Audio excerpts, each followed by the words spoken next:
Oso ni omenda gi bedo kaka ichoko. Japiny nitiere karka machulo weche mag osuru. To kang iduoko penjo ni, adwa ote. Ote ni, ang konwa kanyo ni dhi kawe yo machal nade. Giduoko ma idhi miya karka achiel kachiel. Anya yudo ote. Ote no en mar David Ochola, Janyabola. Owacho ni Cleophas Oyaure, mosna welo. An gima chanda en ma. To ma en wach mabende nokel kod public participation mo wach kod NCP Evans Ogutu.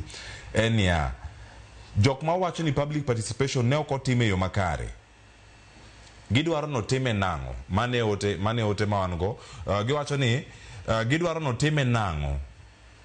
Mar ariyo, owacho ni because we all agree that media has been airing CS National Treasury doing town hall meetings with public across the country.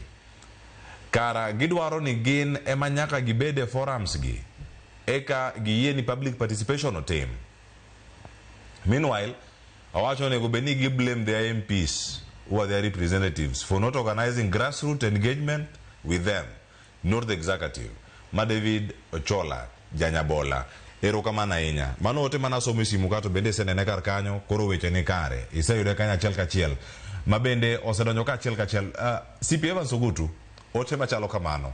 Mande bende e pat jo Kenya mamoko mantie to kaka wantiere iye ka. Chal mar wach en mane. Kotenore kod gigi duto. Giwach bende miyo ka wuoko mabe. Ero kamana ahinya mokwongo Cleo. Adwa kwongo wacho ne David ni wawe chalo jo Israel ma pok oyudo gima dwaro. Wakidhore kendwa mana kaka guogi. What it means ni nitiere problem e public participation. Ok onego bed ni wa blame each other in the framework kaka public participation osetim. Mokwongo king'iyo the budgeting process en gi process ang'wen.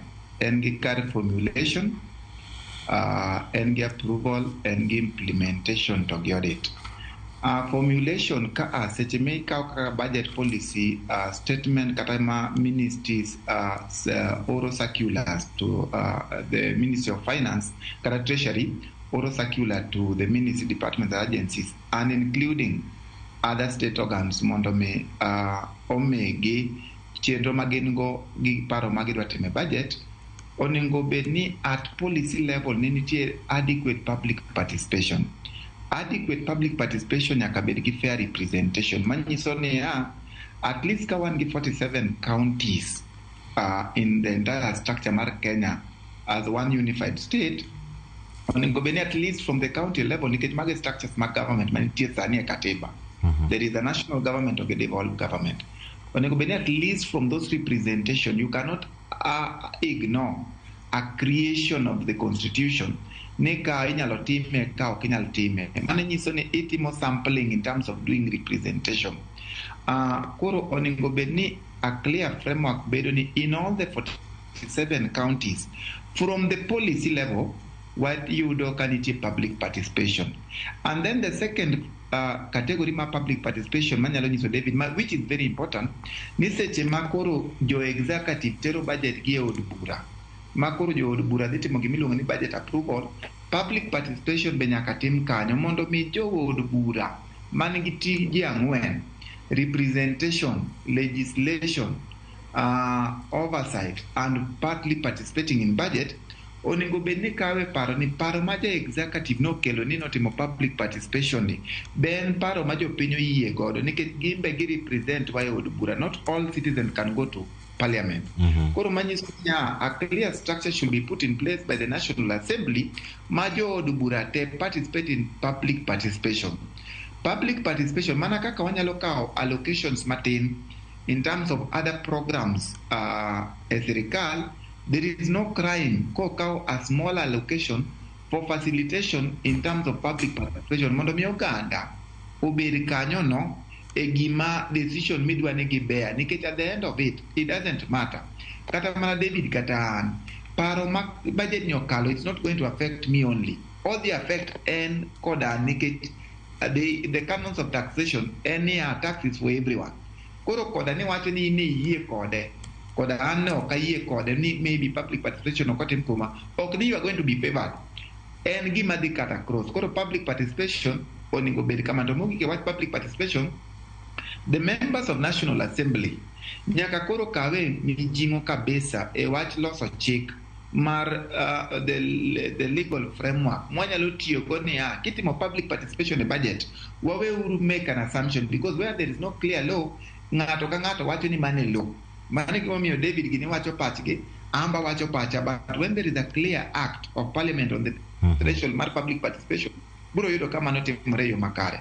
So that is number one, mana wache issues maga public participation. Mar ariyo, Cleo, in issues mag budgeting miwacho ni ji opiny ywak kaluwore kata kaka winjo pach jo Homa Bay to gi oganda wa mamoko on how the budget have been structured. Dichiel an aonge shida gi jo od bura medro pesa. The reason momiyo awacho kamano is very unpopular to gimomiyo anyisi kamano. Kineno budget wa masani has increased by around 10%. The proposed budget ma body onego table on 12, I think next week, or increased by around 10% from around an estimate of 3.9 to around 4.23. Seche ma increase budget nitiere ga duties mag members of parliament manyaka medre. Number one, king'iyo structure kata budget mar National Assembly opoge kiwango adek. Nitiere mar personnel emoluments mar chulo msara bedo regulated gi Salaries and Remuneration Commission koro gito nok ginyal bedo ne pesa ahinya koro mano personnel emoluments. But nitiere another category mar operations and maintenance. Operations and maintenance ka nigi procurement item gi non procurement items. Nitiere committee levels ma samimiyo ng'ato mandate mar oversighting a 4.23 trillion budget nyaka miye thuolo mar dhi ng'iyo gigi, nyaka miye gi thuolo mar romo ka gitimo gini.